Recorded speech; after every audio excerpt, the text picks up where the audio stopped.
Well,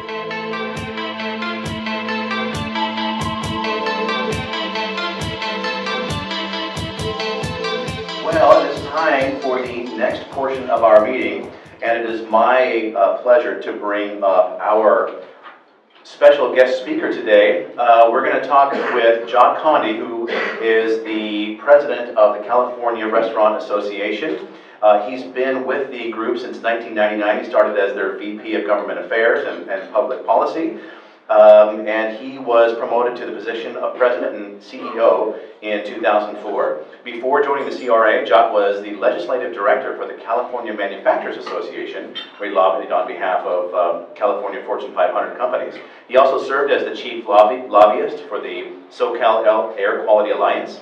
And before joining that, he worked in the state capitol as a staff director for Assistant Assembly Majority Leader, directing a staff policy consultants and legislative aides. And prior to doing that, he served as a staff director. He was a legislative director for the Assembly Minority Whip and managed political campaigns in state legislative races.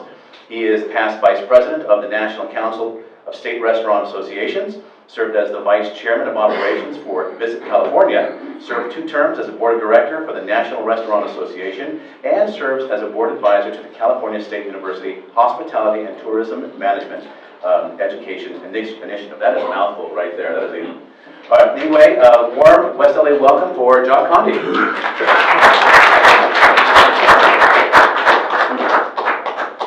Thank you, appreciate it. Good morning. So, Ruspa, thank you for inviting me here this morning. And Lynn, great to see you. She's Lynn Davidson. She said she's on the board of directors of the California Restaurant Association, so she's one of my bosses.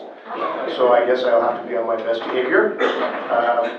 And of course, Hunter Hall, thank you for your service as the president of our LA chapter. I walked in when we were having one of the first rounds of the networking, and so my apologies to Gary at Go Printing for. I was introducing myself and I took too long. And then by the time the bell rang, he was just getting started. So Gary, sorry about taking up your time. Good to be with you here this morning. I'm going to talk about the restaurant industry for a little bit. I'm going to talk about sort of what we do and some of the challenges that we're facing and the importance of advocacy. That's sort of what we do at the California Restaurant Association. About 112 years ago, a guy named Al Levy, who owned Levy's Cafe here in the West LA area, got sick and tired of being told how to run his business by City Hall in Los Angeles, and gathered a bunch of restaurateurs and said, we got to form an organization and fight back, against some of these regulations. And so from that, 112 years later, the California Restaurant Association, the mission hasn't changed. That's what we do. We are headquartered in Sacramento, and we have chapters like in Los Angeles, in San Diego, in Orange County, in Fresno, in the Bay Area, in Sacramento, that are essentially regional restaurant groups that are focused on advocacy. I completely appreciate what you do at the West Los Angeles Chamber of Commerce. Your mission is almost identical to our mission, which is focused on certainly member services and providing value for your members, but advocacy is the core of what you do. And that's what we do. I think also your work and your involvement is critical, probably more now than ever. In the old days, sort of the advocacy work seemed to be happening in Washington, D.C., and this is when I first started lobbying. Sort of the big ticket items were being discussed back in Washington, D.C. About 10 years after that, you started to see a lot of the business issues sort of move to the state capitol. That's where we were focusing most of our time in the capitol on policies that were being considered there. But just over the last 5 years, and I think we've kind of seen this with the minimum wage effort over the last 5 years, local governments, city governments really are where the game is at. I mean, I think that sort of the new laboratories for public policy are city halls. I think a lot of the sort of major metropolitan centers and the mayors who are running those cities and the city council members who are elected to represent the people have minimum wage probably wasn't the first, but it was really the first sort of issue that a lot of mayors throughout the country sort of realized that we could actually affect our community that's more sort of consistent with our community versus the community next door, and we're closer to them, we're in their community every day, and we can change their lives. And that was sort of started for us what was an effort to expand or spend more of our time advocating in city halls for our industry. And I was just in City Hall in Palo Alto earlier this week talking to the mayor of Palo Alto about our industry and how important we are. For all of you who don't know, sorry to bore my table because this is what I was rambling on about the industry. So you can go to sleep right now. There's 90,000 restaurants in California. It's a lot of restaurants, and we represent the interests of all of them. We're at an all-time high. Pre-recession numbers were pretty high, but we're at record right now in California. And as an industry, we're the #1 generator of sales tax in the state of California. What a lot of people don't know, and I think this was a surprise to the mayor in Palo Alto. She's probably sitting around going, who's the #1 generator of sales tax in my city? But that's a fact. So what does that mean? I mean, there's 10 million restaurant transactions every day in the state of California. So all those 90,000 restaurants are engaging 10 million times with restaurant customers or voters or citizens. And we think that's, as an industry, we're going to start, trying to leverage that because we think there's some interesting and valuable sort of messages that we could be delivering as an industry to the public about the importance of business, about sort of, sometimes employers are maligned in the public policy arena. And certainly when the minimum wage issue was, being debated city by city by city, state by state, there was sort of this, employers were saying, don't raise the minimum wage, we can't afford it. And the policymakers or those on the other side, say, oh, you're just, greedy and just give them a raise, and without regard to the fact that in restaurants, for example, the profit margin is nationally the average is 3 to 5%. So there is no room for error in the restaurant business. Stated differently, at 3 to 5%, it takes about $1 million worth of pizza to sell every year to make essentially $30,000. So there's a lot of restaurant owners who, the vast majority of them, who are passionate about what they do, love serving the community. Our hospitality is in their blood, and like Lynn Davidson, and want to serve a community. And it's we're not fat cats as an industry, but there's sort of this perception if you own a business, if you run a business, you're a fat cat, and there's no distinction between you and some Wall Street banker, in New York. And they sort of cast employers that way. So we're trying to educate that we're important. We're not only generating sales tax 10 million times a day, generating sales tax for the state of California. We're the #1 generator of sales tax in the state of California. A close second would be new motor car dealers. But it's funny when you look at city halls and city planners, they covet getting that auto loan. Why? Because it generates sales tax for a city. I'm trying to figure out how do we get these elected leaders to covet, being friendly to restaurants or businesses so people can come in and engage in business and generate sales tax for a city. That 12.6% of California's sales tax comes from restaurants. That's $7.3 billion that we generate, the largest generator of per pupil spending for K through 12 children. So, stated differently, $238 per year is generated for every student in the public schools. Auto dealers are at $167, so they're sort of a distant second. We're the #1 generator of funding, sales tax funding for fire protection. We're the #1 generator of sales tax funding for police protection, $1 billion. $1.1 billion, we're the #1 generator of local transportation projects as an industry. Sometimes, when we're lobbying, we talk about, the industry and, we're restaurant owners and this is what we do and, we're providing sustenance for your constituents as we're talking to politicians. And of course they go, great, thank you for your business and thanks for, having a restaurant in my community. And especially when we're talking about minimum wage. We're saying, look, we can't afford this, and they say, well, yes, you can. They don't know. Many elected officials haven't owned a business, so they don't understand sort of the business model, especially in the restaurant industry, which is so volatile. And so, trying to articulate to them that, well, you're going to increase my wage to $15 per hour for, in some cases, tip workers who are making, their total compensation. I mean, $60 an hour. So you're going to make me raise minimum wage for them. Now you're eating into all my profits. I'm now a nonprofit, and that's not what I got into this business for.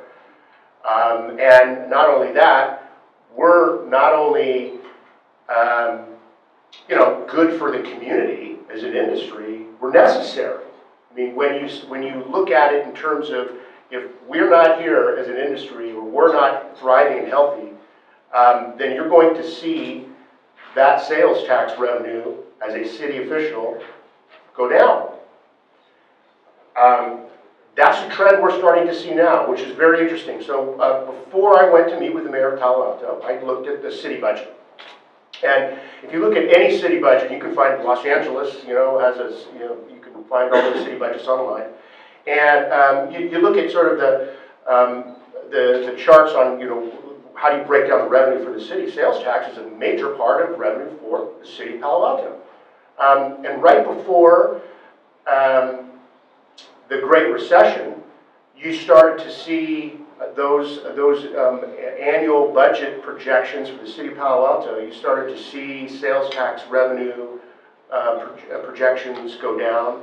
Then the Great Recession happened, and the sales tax for Palo Alto, I wrote this down here, went down 2.5% in 2008 when the Great Recession started to happen, and then the next year went down 2.1%, the following year 2.7%, the next year it went up when we sort of climbed out of the recession, it went up to 1.4%, increase in sales tax revenue.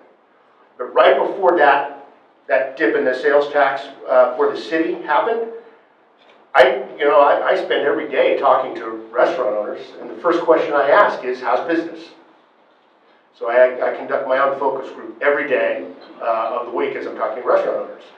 And it's fascinating, and I can always tell, when something's on the horizon. And it's usually when all of them go, sales are sort of flat, things aren't great. Well, and this economy feels good. I mean, to most people, the economy's humming along.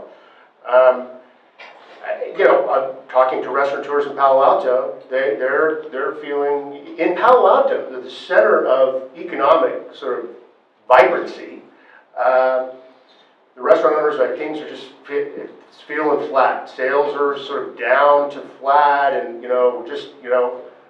because we're not seeing a lot of upside.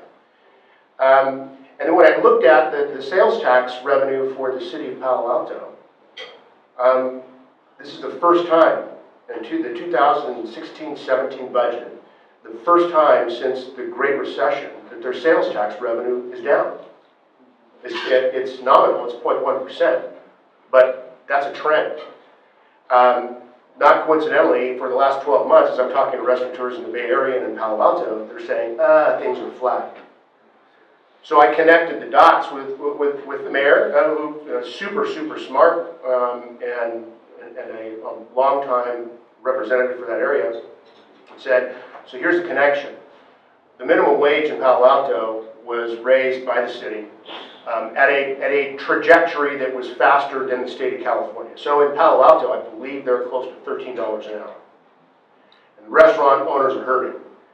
And their prices are increasing, people are eating out less, and they're trading in for eating at home. If you buy food in a grocery store, by the way, it's not taxable.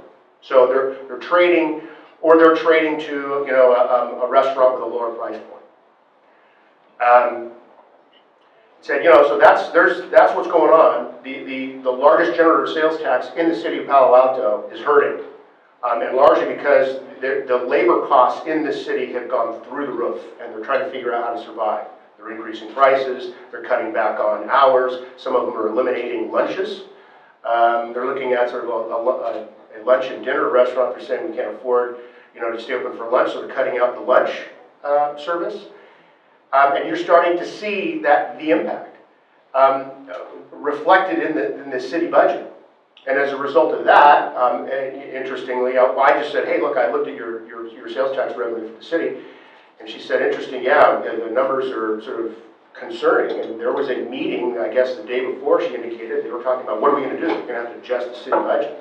I mean, 0.1% of, you know, 30 million is what they generate in sales tax for that city. Is 0.1% doesn't sound like a lot, but when you're talking about, well, are we going to have to cut back on a lifeguard for a city pool or a park, you know, maintenance person, that's significant if you live in that city. And so, sort of, what, you know, we're the golden goose. The restaurant, I like to say that we're the golden goose, but you're all the golden goose, right? You're creating jobs, you're generating revenue for a city, you're part of the community. And my message has been to some of these elected officials, you know, that you may not have, you know, for the minimum wage that, you know, that you voted on was for all the right reasons, but there wasn't a lot of thought put into it really on sort of the impacts. And now those impacts we're seeing are coming home to roost in places like Palo Alto, the home of Google and Facebook. Home. The University of Washington study suggested that their paychecks, their hours are reduced, and it's turning, you know, their paychecks are reduced by, I think it was $120 a month. So that's the impact. You know, they won the wage battle, but they're losing the income war. Because now the impacts are, you know, that business owners have to adjust, especially if your profit margins in a restaurant, you know, 3 to 5% is charitable. I mean, you go to a high-end restaurant and say, we're at about 1%. So they have to make decisions. I mean, they're going to make, I'm going to close, or I'm going to have to figure out how to adjust. And the first thing they do is they'll try to, you know, make sure that there is no waste. But, you know, ultimately they cut back hours. They don't want to fire people. So you start with cutting back hours, and those are sort of some of the evidence, since this really is an experiment. California is not even close. The wage in California today is $10.50. It's going to go to $11 next year, and then every year after that, for the next 4 years, it's going to go up $1 every year, a buck. You know, business owners, restaurant owners, trying to figure out what are we going to do, you know, then. And Ed Leamer, who I was just with yesterday, with UCLA Anderson Business School, is, I know, doing a study on the impact of the minimum wage in California. I know Beacon Economics is also in the process of researching this, because I think they understand that this experiment, maybe a couple years into it, may turn out not to be a good thing. Sorry for the long answer. Well, you know, I'm hearing you about the increases of the labor costs and everything. This is basically, it's impacting the consumer because menu prices are going up. You haven't even talked about workman compensation too, which also has increased. That's another subject. Right. And maybe that's the reason that now people don't go out as much to eat. Yeah, or they eat differently, you know, that they'll eat less. I mean, you know, so the sales, like, you know, the sales are down. Our industry is adjusting. You know, not too long ago, close to half of California's restaurants would be what we call full-service restaurants, where you have tables and waiters and waitresses and hosts and hostesses and bartenders. Today, 39% of California's restaurants are full-service. So that's the fastest shrinking segment of our industry. Incidentally, though, That's also the largest generating sales tax generator within the restaurant space. 39% of California's restaurants, the full-service restaurants, are generating 55% of the sales tax revenue for our industry, for government infrastructure. And so, right, as that segment shrinks, you're going to see there'll be new restaurants opening up, but there'll be limited service.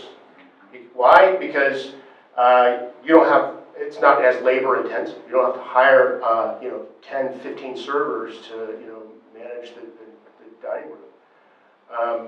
And that's sad, right? Because servers, there's 223,000 servers in California, and they're working for not the minimum wage. I did a focus group with servers 2 weeks ago in Sacramento. None of them knew what the minimum wage was. So do you know what the minimum wage is? You'd think that they would know, because that's what they're earning.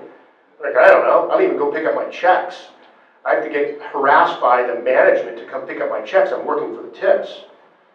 They're working for the $4.3 billion that are left on tables and restaurants every year in the form of a tip. That's what they're working for. With that being said, recently U.S. Congress just passed tips should be pulled with the back of the house. Right. So how's the CRA feel about this? We love that.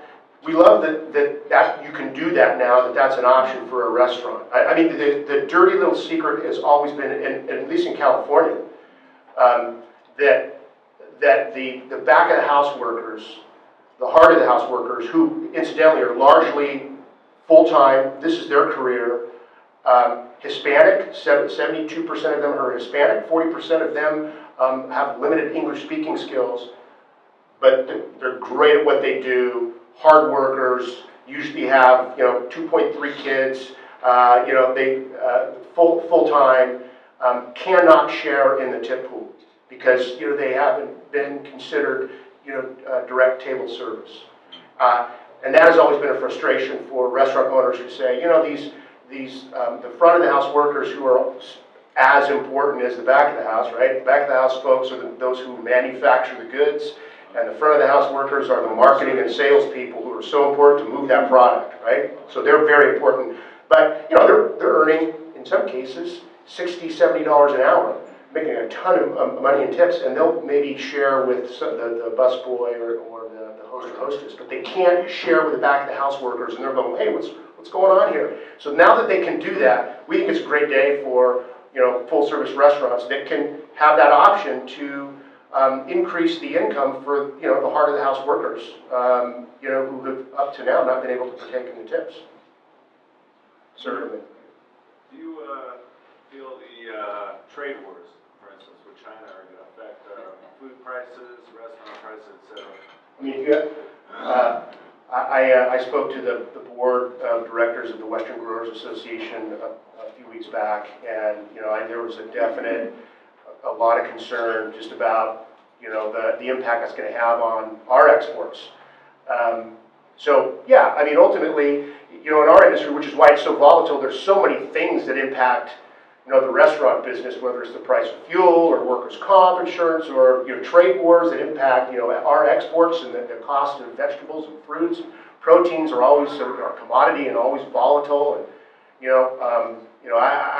Tom Ferdinandi, who's on my board, that great guy, runs a great pizza company out of the Central Valley called Me and Ed's, and you talk to him, and he is like a commodities broker. I mean, he talks about the price of cheese every day because you're just sort of trying to figure out what's the price of cheese, what's the pizza going to sell for, and now with these trade wars, I mean, we're expecting to see some volatility there. So absolutely, it will impact us, ma'am.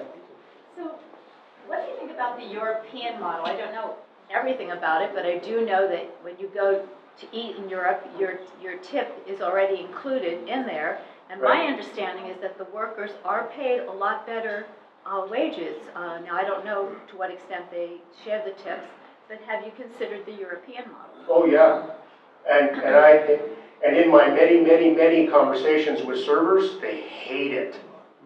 They hate it. Restaurants are actually doing that. You're starting to see, as a result of the minimum wage, and I think I'm done here. As a result of the minimum wage, restaurants are trying to figure out how do we pay these increased costs. A lot of them you'll see are doing service charges, you know, or a surcharge at the bottom, 3 to 5%, you know, is added onto your bill. It's taxable, it's mandatory, you don't have a choice as part of the ticket. Some are eliminating tips altogether. And eliminating the tip line and putting in a mandatory service charge of 18 to 20%. And that's no longer a tip and no longer the property of the server. And then the restaurant owner then can spread that service charge to the back of the house workers. So this tip sharing thing has sort of alleviated some of that need. But a lot of restaurants are now experimenting with that. If you know, follow what Danny Meyer's doing with the Union Square restaurant group out in New York. He also owns Shake Shack, but his full-service restaurants, he's eliminated tips altogether, going all-inclusive pricing. But, you know, the servers hate that. You know, because, you know, yeah, they get their wage is 25. In fact, I was at a restaurant last night where they eliminated tips, and I asked the server, I said, what's your hourly rate? And, you know, he said it's $27 an hour. And I said, do you prefer operating in this kind of structure, or would you, for example, prefer to, let's say, have your minimum wage frozen wherever it is now and not get that $15 down the road and just be able to keep all your tips? He said, I'll take that all day long. Because when I was working, you know, and keeping my tips, I was earning, you know, $40 to $60 an hour on average. And so that $27, it sounds good to probably the back of the house workers, but for the front of the house workers who are working part-time and earning full-time income, who are, you know, show me a server in LA and I'll show you an aspiring actor, right? They're trying to pursue other career. In those part-time jobs, there's a lot of people that malign part-time jobs, restaurant industry, a part-time employer. You know, we got to eliminate those. No, their part-time jobs are hugely important because most of the people that work in our industry, you know, especially in the table service segment, in the front of the house, this is not their career. Their career is something else, and this job, the flexibility, and those tips afford them the ability to pursue their passion. Did I overtalk? No, you did fantastic. So that's it.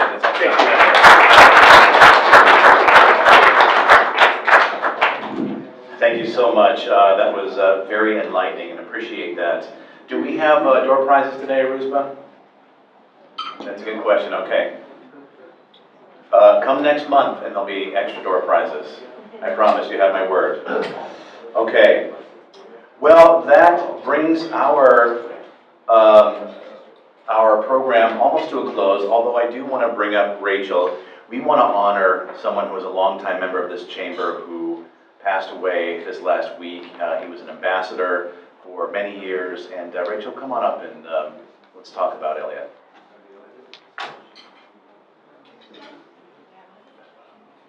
So some of you that have been around the chamber for many years, or at least in the last year, may have known Elliot Stern, the computer maestro.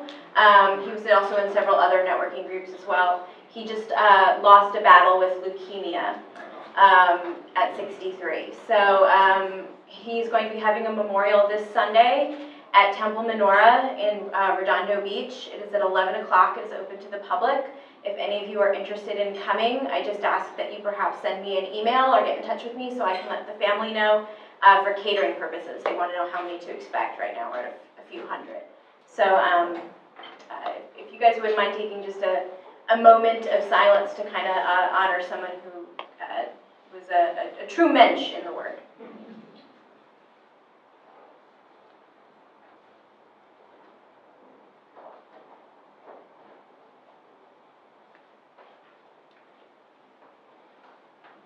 Thank you, Rachel. Okay, well, we are bringing our program to a close.